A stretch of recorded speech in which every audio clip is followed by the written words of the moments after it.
By default, we've learned to use astrology, numerology, or other such tools to learn about when is the perfect time that I can start something. And normally, I don't align by that, and every day is a perfect time it feels. But if I had to tell you, then this week is that time. Hi, my name is Radhia, and welcome back to Holsoltre. I have changed the approach slightly of this information sharing. It's going to be more audio so that you can focus on the words, on the sound, and really absorb that information. This is a video that covers all the details of why April 14th, April 17th, April 19th are not the dates to be missed. Please make the most of these energies. Let's go. For the last many weeks, the sun was moving through Pisces and Saturn was also there. So the energy many of you may have been feeling was very different. It was heavier, slower, more emotional, more dissolving. And for some of you, it may have felt like endings were happening internally because Pisces rules the 12th house. It is the house that's the last house and deals with moksha, liberation. And Saturn, on the contrary, deals with your inner karmic resolves. So, when we look at the sun, which loves to express and shine its purpose, Saturn and Sun can create those conflicting energies, because of which there could have been a feeling of confusion, tiredness, emotional heaviness, or even a kind of an identity breakdown because Sun represents identity. Almost like the old version of you was no longer fitting, but the new one had not fully formed yet. And Pisces does that because Saturn does that too, and hence together they can bring karmic weight, emotional reality checks, closure, and the feeling that something is being stripped away or softened or broken down from within. So now, when we look, suddenly everything shifts, and this is such a profound and significant week because on the 14th of April, the sun moves into Aries, and in Vedic astrology, this marks the very beginning of the solar year. This is a big energetic shift because Aries is the very first sign of the zodiac, but it is also the sign where the sun is exalted. So when the sun enters Aries, something in us naturally begins to rise again. Our sense of self, our direction, our confidence, our life force, our will to move forward, and it brings heat, clarity, and momentum along with it. Interestingly, what makes this even more powerful is that beyond its astrological significance, even symbolically, if we see, the energies are lining up in a very striking way. In numerology, this is being spoken of as the year of the sun, as 2026 equals to 1. So, a year of visibility, vitality, expression, identity, and leadership. In the same way, if we look at Chinese astrology, the fire horse symbolism carries speed, spirit, passion, instinct, and movement. And when you look at all of this together, the sun moving into Aries, a fire sign, the beginning of the solar cycle, and then the new moon taking place in Ashwini, which, by the way, the name comes from Ashva, and Ashva is horse, which is again connected to momentum. So you can already feel that this is not a subtle energy. It is super strong, and this is getting activated. This is the kind of energy that wants to wake things up. Now, when we look at the 17th of April, we have the new moon in this nakshatra, and Ashwini is very special because it is the first nakshatra of the zodiac. So, we are not just talking about a regular new moon, we're talking about a new moon in the very place where initiation begins. This is a spark before the story, the point where life says, begin. Even though Ashwini is symbolized by the horse, but more deeply than that, it is ruled by Ashwini Kumaras, who are known as the celestial healers, and they were the physicians of the gods. So their energy is known for being fast, instinctive, intelligent, and restorative. So when we look at the ruler of Ashwini Nakshatra, it is Ketu. And Ketu is seen as a headless planet, a shadow planet, but also a very profound planet for intuition and healing purposes. And so there is something about Ashwini that does not want to sit around endlessly analyzing, because it is ruled by Ketu, and Ketu is the body, not the mind. It senses, it knows, it responds, it moves. It brings healing, but often in a quick and very catalytic way. Like something clicks, suddenly something might open up, an idea, and suddenly something that felt stagnated may start flowing again.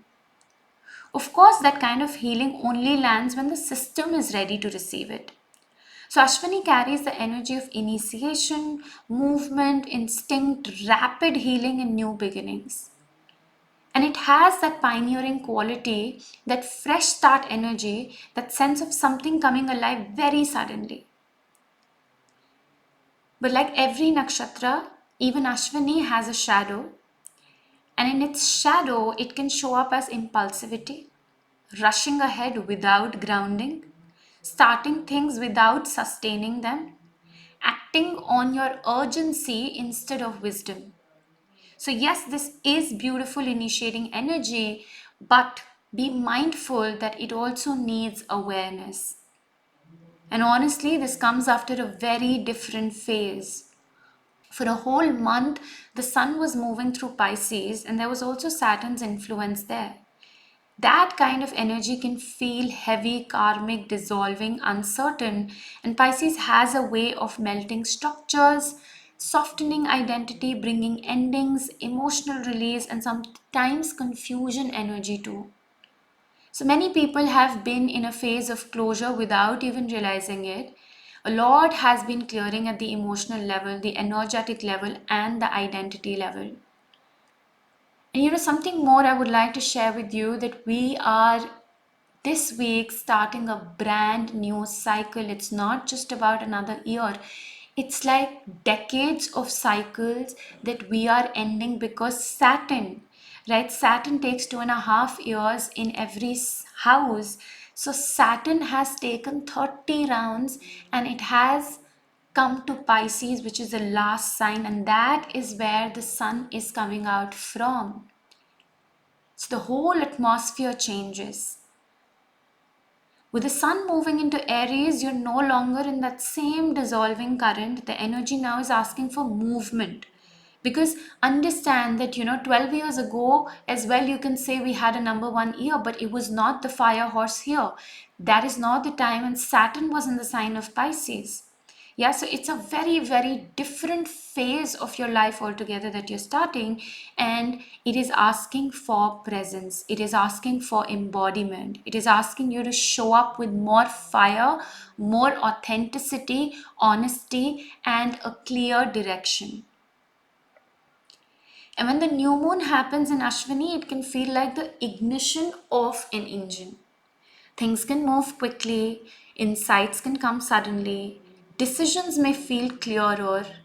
There can be this strong feeling of, oh, now I know. Now I want to act.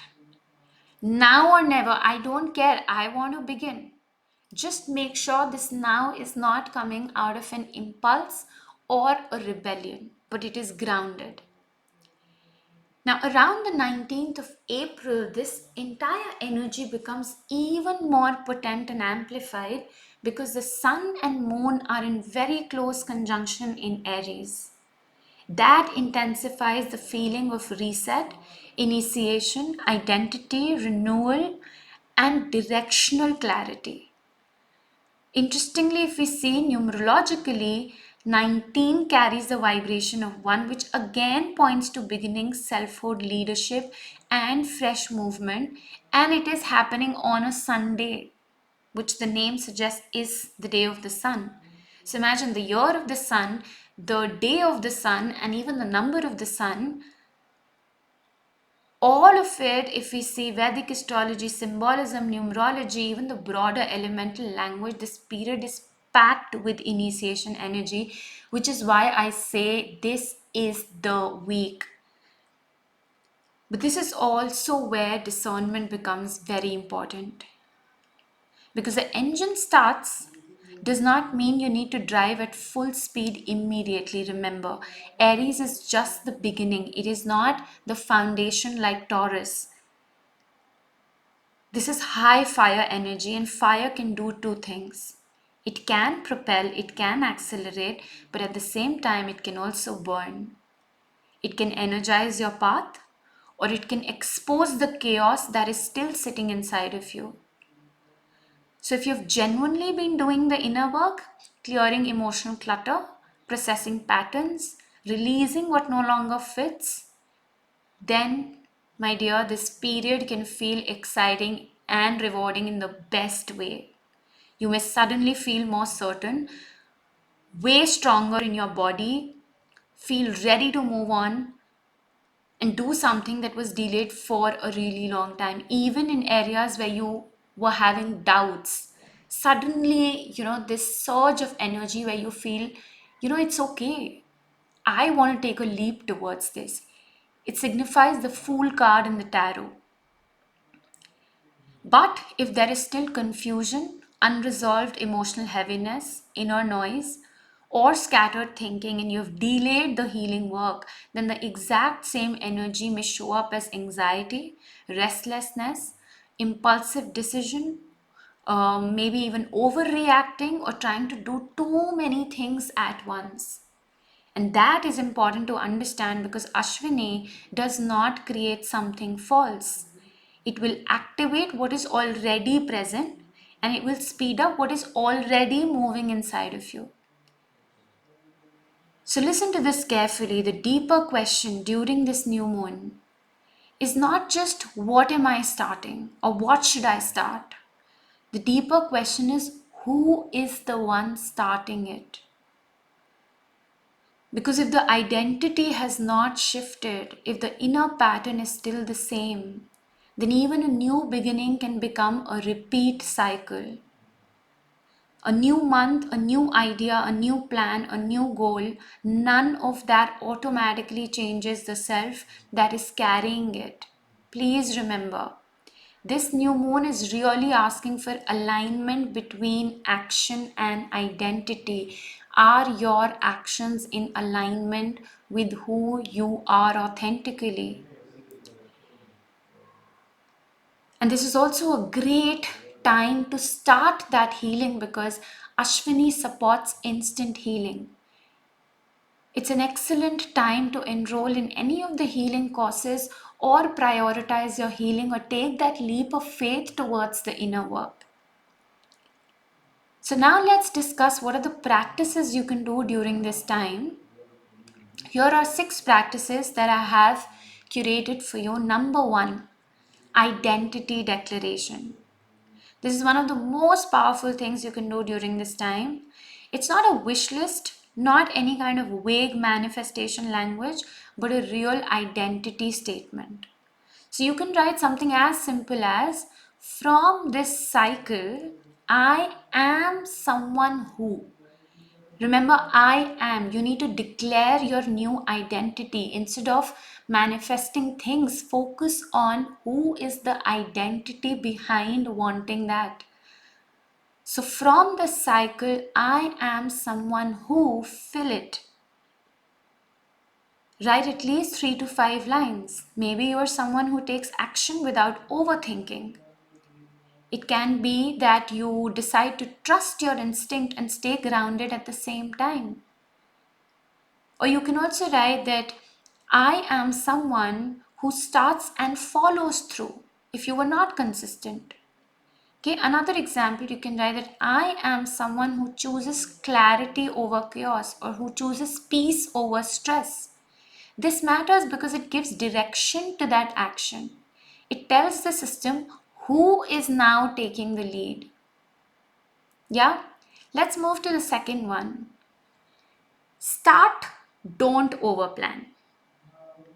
Now, Ashwini energy does not like excessive delay. Also, remember, like I had mentioned, Ketu is the ruling planet and Ketu is headless. Ketu likes to be in the body, it likes to act and not think. That is the work of Rahu, the obsession, the head. So Ashwini does not want 50 rounds of mental preparation. It wants movement. And that is why I say the last full moon we had was in the sign of Virgo, which was opposing Saturn and Sun in Pisces. If you haven't watched the previous video, please do, because there I explain the importance of letting go of control, letting go of super planning and analytical thinking and mindset. So it's a great time to even declutter, and we will come to that point. So as of now, instead of over planning, choose one thing you have been postponing and take the first imperfect action within 24 hours of this new moon. Not another spiral of planning, just act. One small action in the direction of what you wish to do or wish to start is fine. Imperfect is fine.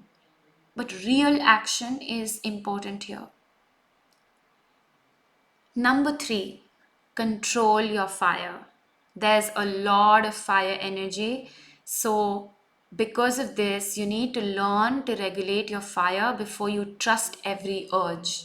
A very simple question to ask yourself during this time.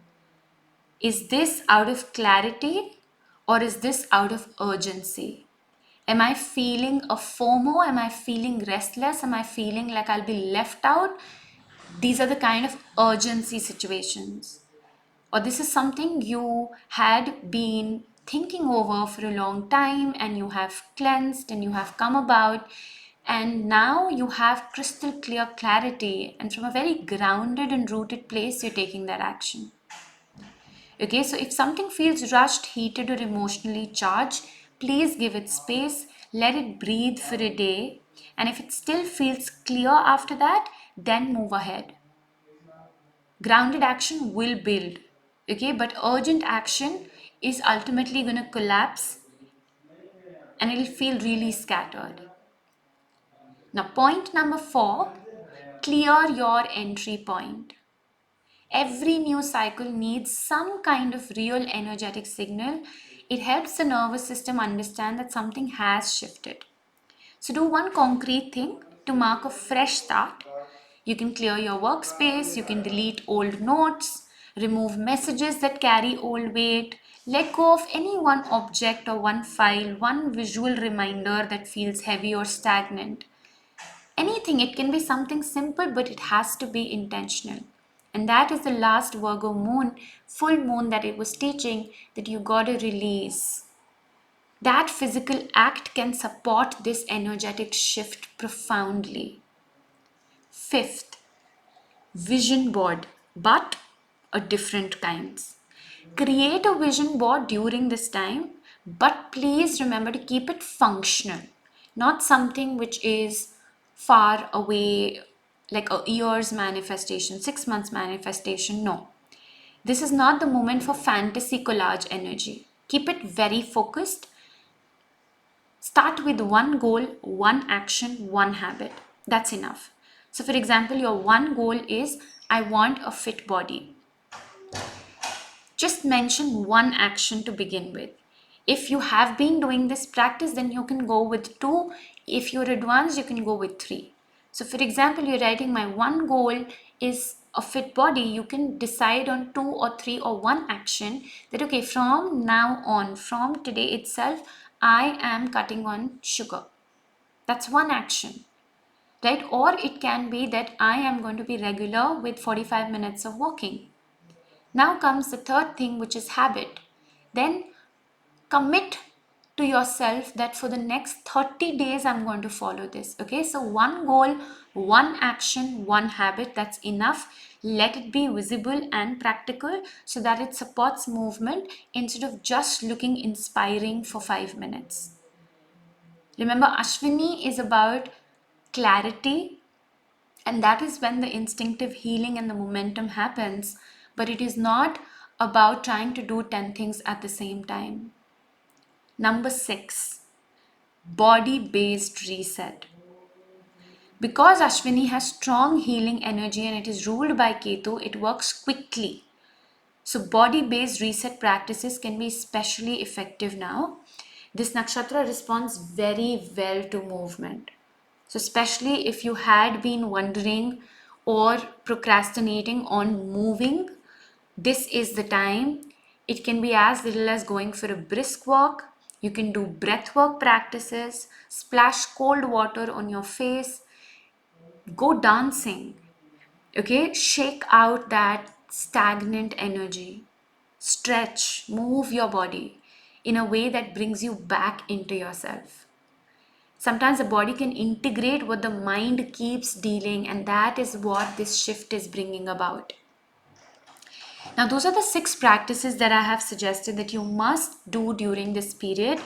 But let's quickly, before we wrap up, let's discuss what to avoid. And you got to be very mindful of what to avoid during this period. And you got to be very mindful of what to avoid during this period. Okay, so here are your 4 avoid pointers. Number 1, avoid impulsive decisions made from emotional charge.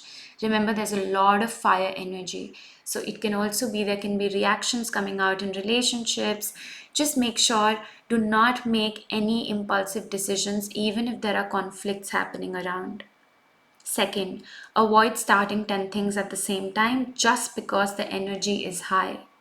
It's better to invest channeled energy into one place rather than trying to do 10 things at the same time. Okay, number 3, avoid mistaking reactivity for intuition. It's very natural. We feel, oh, this was my gut instinct, and I just did what I felt was the right thing to do in the moment. But it can be reactivity that you are mistaking for intuition. Because Ashwini is a very intuitive sign, but with so much of fire energy, it can also become really reactive. And that is why be mindful that you may feel that this decision is coming from my gut, but sit on it for 24 hours before you actually ground it. Lastly, avoid forcing an outcome before it has had time to root. Remember the same thing that I mentioned, that just out of urgency, don't act. Because strong energy does not always mean immediate execution. Sometimes it means powerful awareness, and what you do with that awareness is what shapes the next cycle. So overall, this new moon in Ashwini, so close to the beginning of the solar year, is carrying profound initiation energy. It is fiery, alive, instinctive, and full of forward movement. It can bring healing, clarity, a very real sense of reset. But remember, the real gift of this time is not just movement for the sake of movement. It is conscious beginning, aligned initiation, becoming very honest about the version of you that is stepping into this next chapter. Because when that part is clear, the action becomes super powerful, in fact, 10 times more powerful. However, when that part is not clear, even a fresh start can become another loop. So take the fire, and along with that, take the clarity. Take the momentum, but take yourself with awareness. That is what will make this beginning count. Thank you for listening. I hope this was insightful, and I highly encourage you to do those 6 practices. If not 6, do at least 3, and let me know in the comments below how this information helped you and if you were able to do any of the practices. Lastly, I would like to share that starting Saturday, 18th of April, a new batch of comprehensive healing program is beginning. It's an 8 to 12 week long program, and if you're interested, you can find the details in the description below. To avail any of the other services as well, the details are on the website. And I will see you next time. Have a wonderful new moon, and wishing you all the very best for the rest of this year.